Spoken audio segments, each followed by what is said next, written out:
माता पिता की सेवा करिए। गुरु अपने ये बताइए। चांदी के कटोरे लेकर आती है। हरि ओम। ओम विष्णु भगवान की जय। कार्तिक महात्म की जय। तुलसी माता की जय। विष्णु भगवान की जय। पंचम अध्याय। राजा पृथु ने कहा, हे मुनि जी, आप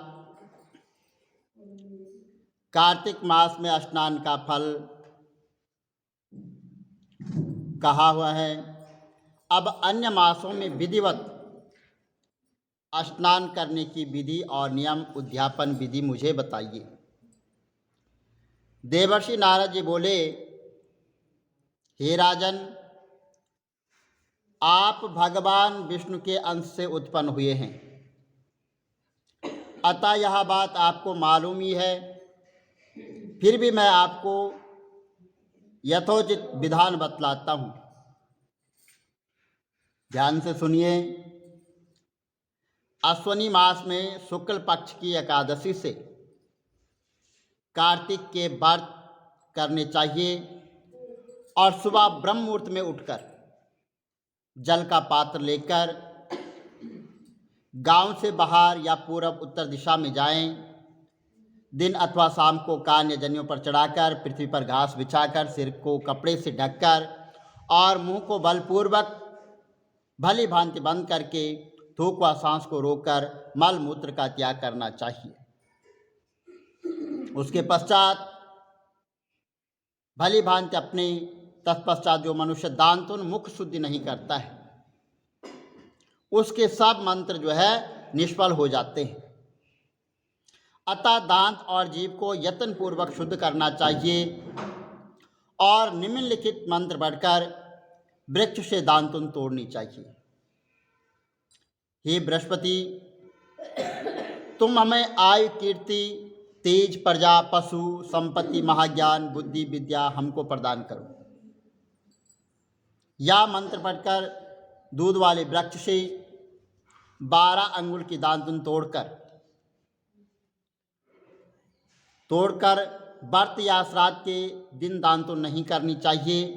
प्रतिपदा, अमावस, नवमी, छठी और रविवार को चंद्रमा तथा सूर्य ग्रहण में दांतुन करनी चाहिए। कंडीले पेड़ों, कपास, पीपल, बरगद और निर्गंध इन पेड़ों की दांतुन करनी चाहिए। तत्पश्चात भली भांति स्नान करके फूल, माला, चंदन और पान इत्यादि पूजा की सामग्री लेकर प्रसन्न मन व भक्तिपूर्वक भगवान शंकर के मंदिर में जाना चाहिए। वहाँ सभी देवता को आग्र, आचमनी आदि वस्तुओं से उनका अलग अलग से पूजन करना चाहिए, प्रार्थना एवं प्रणाम करना चाहिए और फिर भक्तों के स्वर में स्वर मिलाकर श्री हरि कीर्तन करना चाहिए। मंदिर में जो गायक भगवान श्री हरि का कीर्तन करने आए हों, माला, चंदन, तांबूल आदि से उनका पूजन करना चाहिए, क्योंकि देव स्थानों में भागवत कीर्तन करने वाले भी साक्षात भगवान विष्णु की ही मूर्ति होते हैं।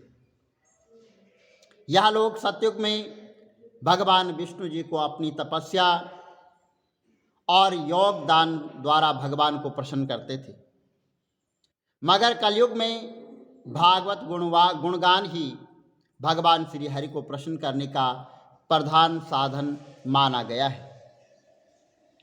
नारद जी ने राजा पृथु से कहा कि हे राजन, मैंने एक बार भगवान से पूछा, हे प्रभु, आप अधिकतर कहाँ रहते हैं? यह सुनकर भगवान ने कहा कि हे नारद, मैं बैकुंठ अथवा योगियों के हृदय में भी नहीं रहता। आप जहाँ मेरे भक्त मेरा कीर्तन करते हैं वहाँ मैं अवश्य रहता हूँ। जो मनुष्य चंदन, माला आदि से मेरे भक्तों का पूजन करते हैं, उनसे मेरी ऐसी प्रीति होती है जैसे कि मेरे पूजन से भी नहीं हो सकती। श्रीष, धतुरा, गिरजा, चमेली, केसर और कंदार तथा कटल के फूलों व अक्षतों से भगवान विष्णु की पूजा नहीं करनी चाहिए। अढ़ल, कंद, ग्रीष्म, जूही, मातली और केवड़ा के पुष्पों से भगवान शंकर की पूजा नहीं करनी चाहिए। लक्ष्मी के इच्छुक पुरुषों को तुलसी पात्र से सूर्य नारायण की पूजा नहीं करनी चाहिए। जिन देवताओं की पूजा में जो फूल निर्दिष्ट हैं उन्हीं से उनका पूजन करें। पूजन समाप्त करने के पश्चात भगवान से क्षमा प्रार्थना करें और यथा, हे सुरेश्वर, हे देव, मेरे पास न मंत्र हैं न क्रिया है, मैं भक्त से हीन हूँ, जो कुछ भी पूजा मैंने आपकी की है उसे पूरा करें। ऐसी प्रार्थना करने के बाद दंडवत प्रणाम व क्षमा प्रार्थना करके भागवत कीर्तन करना चाहिए, श्री हरि की कथा सुननी चाहिए और प्रसाद ग्रहण करना चाहिए। इस तरह बताई गई विधि के अनुसार जो मनुष्य कार्तिक व्रत का अनुष्ठान करते हैं वह संसार के सभी सुखों को भोगते हुए अंत में मुक्ति को पाते हैं। बोलो विष्णु भगवान की जय, कार्तिक महात्म की जय, तुलसी माता की जय। मंगल गावे 83 मंगल गावे सोनारानी, गोद मिलावे सालगिरह, मंत्र जो चावल जो कोई आरती करे करावे, वर्षे वैकुंठ परम पावे। माता पिता की सेवा करिए, गुरु अपने दी आज्ञा लइए, चंद सूरज जल पानी लइए, उसमें सोता करो रसोई, ये वेला भोजन दे होई, कच्चा दूध बहुत मिठाई, खाओ मेरे कृष्ण होए सहाय। आरती आंधी आरती पटियां दी लो, करा कृष्ण तेरी आरती, मेरा पाप निस्तारा हो। राम तेरी आरती करां, कर तेरी आरती करां। आरतियां दी आरती पटियां दी लो, करा कृष्ण तेरी आरती, मेरा पाप निस्तारा होए। गोविंद तेरी आरती करां, गोपाल तेरी आरती करां, नंद लाल तेरी आरती करां, नारायण तेरी आरती करां, राशिकां तेरी आरती करां, चंद्र सूरज तेरी आरती करां, गंगा जमुना तेरी आरती करां, मैया तेरी आरती करां, मामा मैया। एक 4 लड्डू एक चांदी का कटोरा दे जाया करते रोज वीरवार को। तो करते इसकी भाभी से कहने लगी ये पता नहीं कहाँ जा रहा है, इतने इतने चांदी के कटोरे लेके आ रही है, ये घर में इतने कटोरे, कोठी जगमग हो रही है।